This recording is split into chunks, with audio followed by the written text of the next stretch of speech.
¿Alguna vez has sostenido un libro entre tus manos, sintiendo el peso de sus páginas, y te has preguntado qué secretos inconfesables se esconden más allá de las palabras impresas? Detrás de cada portada, de cada historia que te ha robado el aliento, existe un universo paralelo, anécdotas extrañas, hechos perturbadores, curiosidades que desafían toda lógica.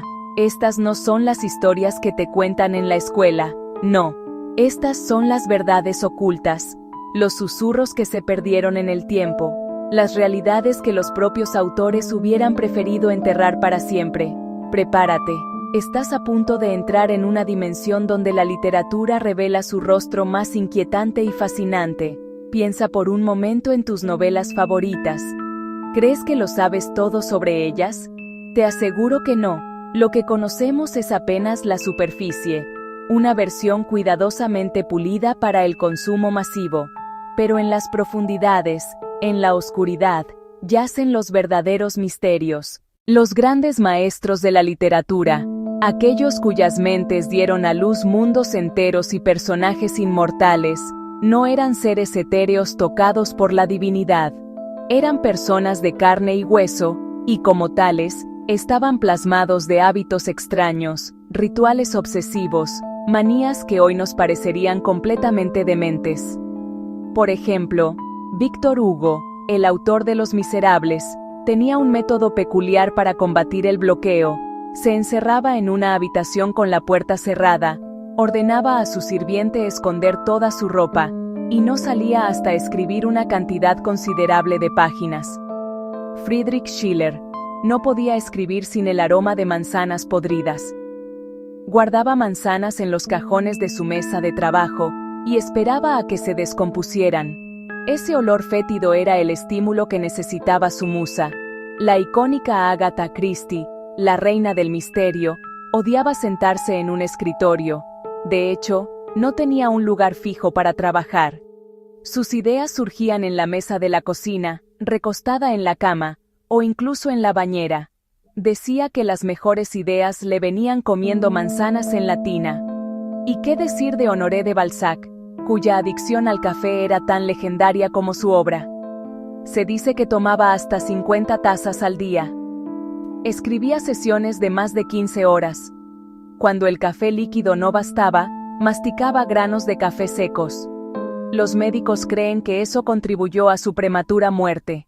La historia de Frankenstein, o el moderno Prometeo, es conocida por todos. El arrogante científico que crea vida a partir de restos humanos, solo para ser atormentado por su creación. Pero el origen de esta novela es más oscuro y fascinante que la ficción misma. Todo comenzó en el verano de 1816, el año sin verano, tras una erupción volcánica masiva en Indonesia que cubrió el cielo de cenizas y sumió a Europa en frío, lluvia y tormentas. Mary Shelley, con apenas 18 años, estaba en Villa Diodati, a orillas del lago de Ginebra, junto a su futuro esposo, el poeta Percy Bysshe Shelley, y el infame Lord Byron. Atrapados por el mal tiempo, pasaban las noches leyendo historias alemanas de fantasmas. Entonces Byron lanzó un desafío. Cada uno debía escribir su propia historia de terror. Mary Shelley luchó por encontrar una idea. La presión la bloqueaba. Tras oír conversaciones sobre experimentos de galvanismo que hacían convulsionar cadáveres, tuvo una visión. No fue un sueño, sino una pavorosa fantasía despierta. Vio a un estudiante de artes impías junto a la cosa que había ensamblado, y luego, la horrible criatura mostrando signos de vida con un movimiento torpe. La imagen la aterrorizó, y comprendió que lo que la asustó a ella podría asustar a otros. Así comenzó la primera página de Frankenstein, reflejo de una época obsesionada con los límites de la ciencia y el miedo a jugar a ser Dios. Más de 200 años después, sigue siendo tan perturbadora como la noche en que fue concebida. Hay libros que nacen con una maldición, obras consideradas tan subversivas que las autoridades han intentado silenciarlas, quemarlas, borrarlas de la historia. Uno de los casos más emblemáticos, Ulises, de James Joyce, Fue catalogado como obsceno por sus descripciones francas y su lenguaje explícito. Prohibido durante más de una década, miles de copias fueron confiscadas y quemadas. Rebelión en la Granja fue escrita como crítica a la URSS de Stalin. En 1944, ningún editor quería publicarla por razones políticas. Incluso ¿Dónde está Wally? Fue retirado por una diminuta figura en topless en una escena de playa. Prácticamente invisible, desató pánico moral. La ironía, una novela sobre quemar libros fue censurada en su edición escolar, con más de 75 pasajes modificados. Bradbury se indignó. Los editores se habían vuelto los bomberos de su propia fábula. El miedo a las ideas puede llevar a cometer las mismas atrocidades que los libros denunciaban. La censura nunca apaga del todo una llama, solo la oculta, por un tiempo. Las historias regresan, porque las palabras buscan siempre su lector. Sir Arthur Conan Doyle y Sherlock Holmes mantuvieron una relación conflictiva. Para el mundo, Holmes era un genio. Para Doyle, una sombra que opacaba su trabajo serio. El público pedía más Baker Street. La frustración crecía. En 1893, en el problema final, Doyle decidió matarlo. Lo lanzó por las cataratas durante una lucha con Moriarty. Escribió: «Maté a Holmes». La reacción fue duelo e indignación sin precedentes. Miles cancelaron The Strand. Llegaron cartas furiosas. Resistió casi una década. El clamor popular y el dinero lo doblegaron. Probó con una precuela. El éxito fue abrumador. Holmes había fingido su muerte. Doyle siguió con él casi 30 años más. La ironía máxima. El creador no pudo destruir a su propia criatura. El mito superó a su autor, para siempre, y el mundo nunca dejó de buscar pistas. La literatura también está llena de récords increíbles. Tras los textos religiosos, el libro más vendido es Don Quijote de la Mancha, más de 500 millones de copias. 4 siglos después, sigue dominando.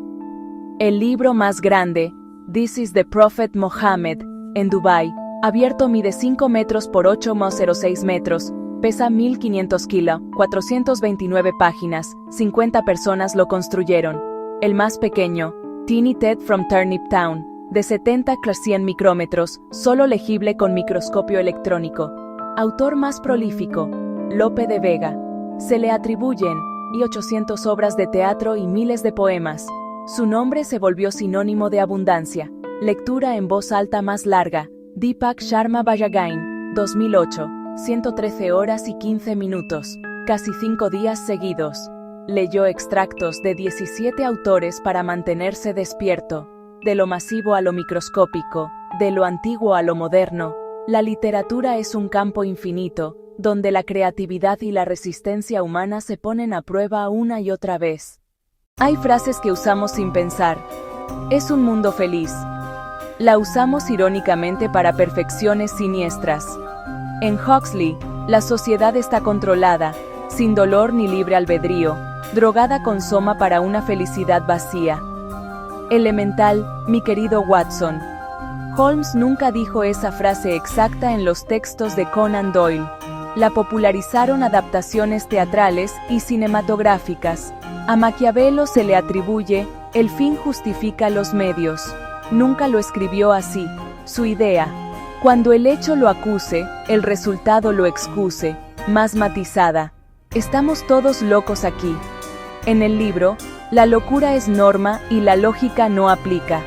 Para sobrevivir, hay que abrazar cierta demencia. Estas frases son portales. Recuerdan que las palabras famosas suelen esconder contextos más oscuros y secretos fascinantes.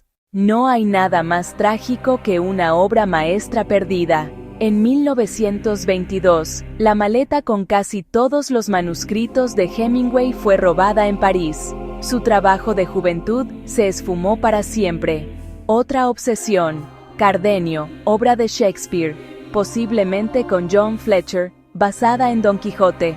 Sabemos que existió, pero no sobrevive copia alguna, el santo grial shakespeariano. John Kennedy Toole fue rechazado por editoriales, cayó en depresión y se suicidó en 1969. Años después, Thelma Toole lo rescató y emprendió una cruzada. Convenció a Walker Percy. En 1980 se publicó La Conjura de los Necios. Ganó el Pulitzer en 1981, un triunfo póstumo. El diario de Anna Frank fue salvado del olvido por Miep Gies y Bep Bosquill. Miep lo conservó con la esperanza de devolvérselo a Anna. Tras confirmarse la muerte de Anna, lo entregó a Otto Frank. Él cumplió el sueño de su hija. El diario se convirtió en testimonio poderoso del siglo XX. Los libros son frágiles, su supervivencia depende de la casualidad, la tragedia y el amor incondicional. A veces, los milagros ocurren. Un tesoro vuelve a ver la luz. Cada hallazgo nos recuerda que las historias también tienen su propia historia. Hemos viajado por los rincones más oscuros y extraños del mundo literario.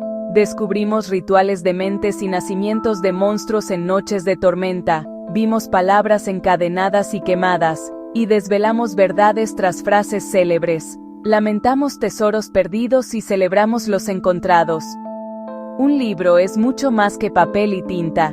Es un artefacto viviente, impregnado de pasiones, miedos y locuras. La próxima vez que abras un libro, míralo como un cofre del tesoro, como una cápsula del tiempo. Piensa en el autor, en las noches de insomnio, en las tazas de café, o en las manzanas podridas. Imagina las controversias que desató, quién lo amó y quién intentó destruirlo. Cada libro tiene una biografía secreta, la historia detrás de la historia, y lo que vimos hoy es solo la punta del iceberg. Leer no es pasivo, es arqueología, investigación detectivesca y exploración interdimensional. Cada autor te deja un mapa, tú sigues la ruta y encuentras los tesoros. Ve a tu estantería, elige un libro, sosténlo y recuerda, dentro laten los ecos de una vida. La mayor curiosidad literaria es la que estás por descubrir. La aventura siempre te espera en la siguiente página. Ahora, ve y lee. El universo te está esperando.